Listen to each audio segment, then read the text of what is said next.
Very good evening, everyone. My name's Matt. I'm one of the operations managers at Naturetrek HQ. Now, I know we've seen a fair amount of the Pantanal tonight, but I'm going to take you to a slightly different section of the area into the national park itself. So please bear with me. There will be a couple of repeats, but I've tried to choose some unique wildlife to separate my talk from the others. So I was very lucky enough to co-lead this tour in October of last year.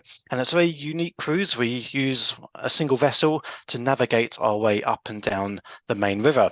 And attached to the main vessel are skiffs, so we can do boat trips in the morning and afternoon during this tour. And the main elements of the tour is obviously wildlife focused, and we of course go after the jaguars and we go after the birds as well. But for the botanists especially, we also go after the giant water lilies shown on the right hand side of the image there. So there's plenty to see, of course, as I'm sure you are aware. So here is the outline itinerary. So it's very similar to all the other Brazil tours we do to the Pantanal. So I'm going to skip that bit. So we still go down the Trans-Pantaneira from Cueva down to Porto Jofre. And then we board the Panoramico, and we have 6 nights on board the vessel. And then we work our way back up the Trans-Pantaneira, staying at South Wild Pantanal Lodge, which is the Ocelot location, before ending back at Cueva and onwards to whichever place we end up. And it's important to note that all the extensions that Tom would have mentioned earlier, whether it's Iguazu Atlantic or Giant Anteater, can be done before or after this Pantanal cruise. So it's all very similar in that respect. So each day on board the vessel, we have a morning outing, and that's usually before it gets light. So we're in the core Jaguar area. And that's within our first few days of being on the vessel. If our luck is in, then we only have to spend 1 day there, and then we sail southwest down towards Bolivia. But if we want some better views, then we have the freedom to stay in the Jaguar core zone before moving on. So there's plenty of flexibility in our itinerary. And if all things go well, we can come back to the Jaguar land for more views. And as we sail down southwest, still morning and evening excursions. And during the heat of the day, that's when we get to relax. So you can either be in your room or you can be out on deck like I was, trying to search the local wildlife, because you never know what you're going to see. So here is the Panoramico houseboat. So it has 12 ensuite cabins. So we max this group to 23, 24, depends if a UK leader goes out. Normally it's not. We leave it up to the wonderful local guides we have in Brazil. Each room is equipped with king or twin beds, the all-important mini bar, and they are all air conditioned as well. There's a large restaurant on board, which I will show shortly. And for those that need it, Wi-Fi is available pretty much throughout, unless the vessel is moving in the more remoter parts. That's when it can be a bit iffy, but otherwise the Wi-Fi is very good on board indeed. And as you can see from the vessel, there is viewing on all decks, so deck 1, 2, or the upper deck, the monkey deck. And I very much advise you being on the monkey deck at all times. As I say, you just never know what is going to happen. So here's the restaurant, all well equipped, and the chefs on board do a fantastic job. Have breakfast, lunch, and dinner here. We rarely head out otherwise, unless we have a barbecue out on deck. So here's the upper deck, and as you can see, it's shaded. It can get quite breezy in this area, and it can rain as well. So it's always good to have that shelter there, but it does provide superb views left, straight ahead, or on the right for whatever ventures our way. And we did even see jaguars on the Panoramico, so you don't have to be in the small skiffs. You can be lucky enough to see them from the main vessel itself. So if you don't have the ability to get in and out of a skiff, this tour could well suit you. So don't feel like you have to have extreme fitness to do this tour. It's a very relaxed tour, and you can just enjoy yourself out on deck all day, watching the beautiful landscapes as you go by. Or in this case, you could just sit out on deck with your bins, camera, and a beer. I'm not sure who this was. It may have been me. It may not have been. Okay, it was me. It was my birthday. I just seen my first ever Jaguars. I treated myself to a late morning beverage. There we go. We can't all be perfect. And this is at the back of the vessel, a few jacuzzis and more sun lounges, but it can be quite hot during the day. So we tended to avoid this area, but it is there if you want it. And these are the skiffs we use. So they go in 222. So there's plenty of opportunity to scan left, right, behind, or straight ahead because the chairs do swing, but it's not a health and safety concern. They are slow moving swings. There's no risk at all. Wearing life jackets is compulsory, but apart from that, you get fantastic views of the wildlife. And of course, when you're on a boat, it doesn't matter what size, the wildlife always tends to show much better than if you're out on foot. So if you are a keen photographer, you can get some very nice photos of the wildlife. Okay, so we board the vessel at Porto Joffre in the top right there, and then we sail southwest down the main river, and then we end up at the lower circle there, only a few miles away from Bolivia. So that thick white line on the left there, that is the Bolivian border. So we have to remind ourselves when we get down there just where we are in the world and how few people get to come to this area. So this is the backwaters of the Pantanal National Park, and it's exceptionally remote. It states in the title, this is a very remote area. And as we move towards Bolivia, the caiman numbers deplete, so that means the jaguar numbers also deplete as well. So in terms of the key wildlife, we would have already seen that. Back around Porto Joffre in the jaguar zone.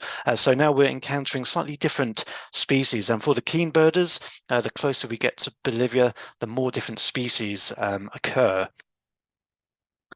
So here are some species down the Transpantanal. I've just included this one slide in case it was of interest. So we've seen the troupial tonight, the stunbitten.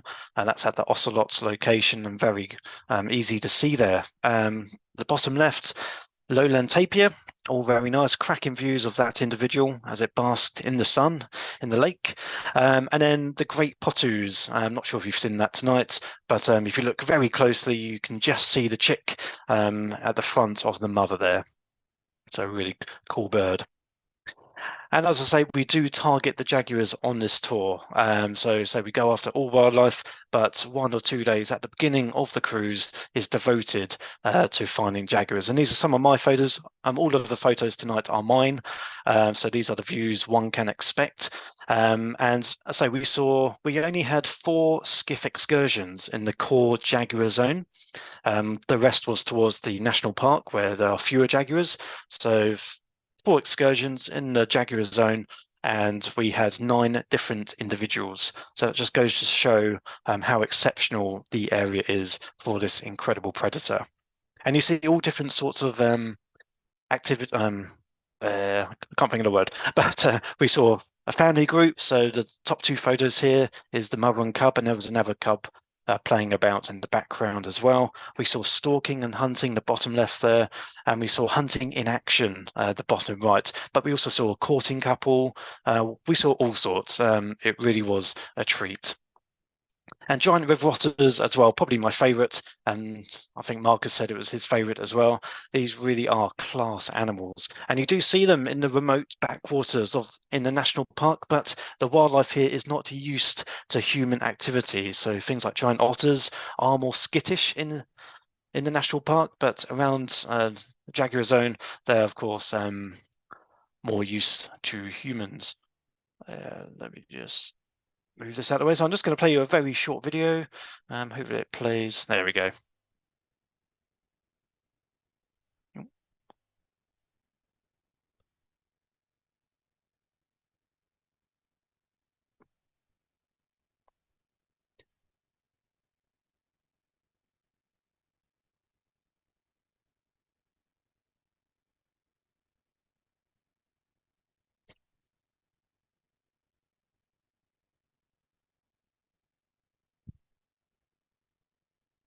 Well, that makes me smile even to this day. A really cool sight there.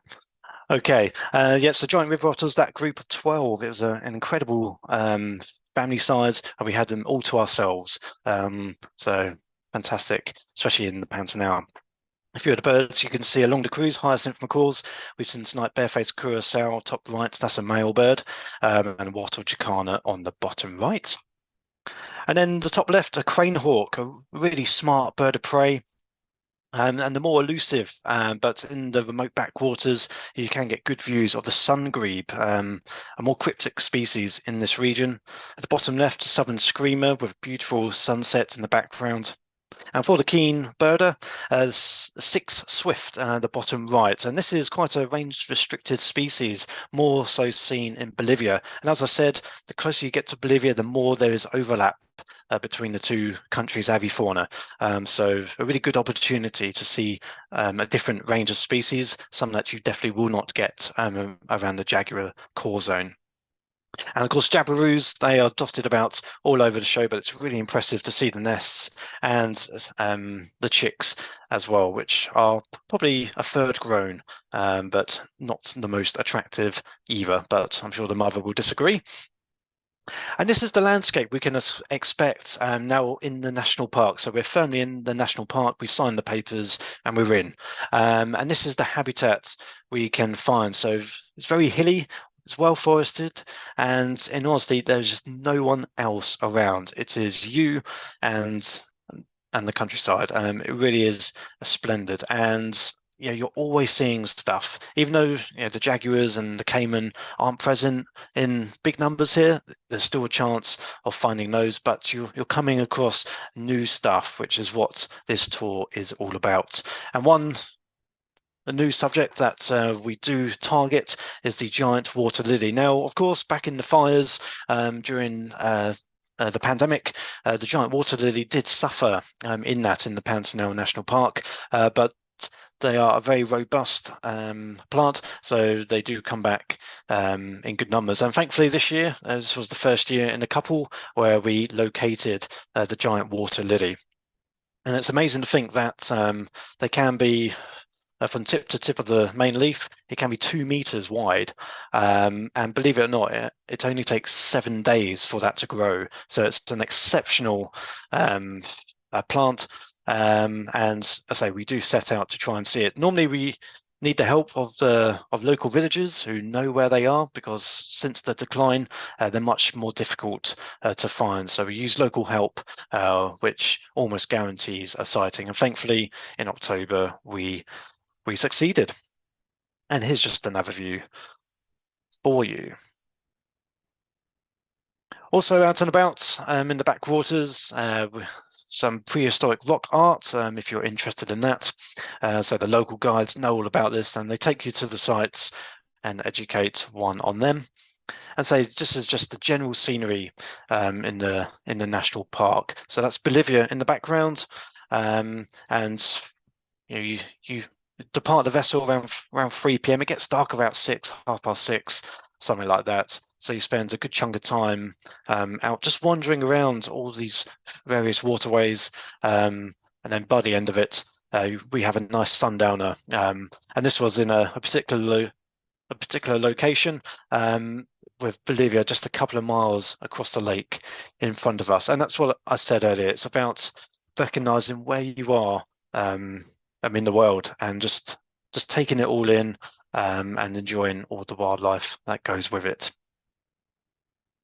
A few more views of the sunsets, and say that's pretty much it for me on the Pantanal cruise. Yes, it is. So I'll leave you with this final slide of the sunset, but hopefully that gives you some insight on the differences of this tour.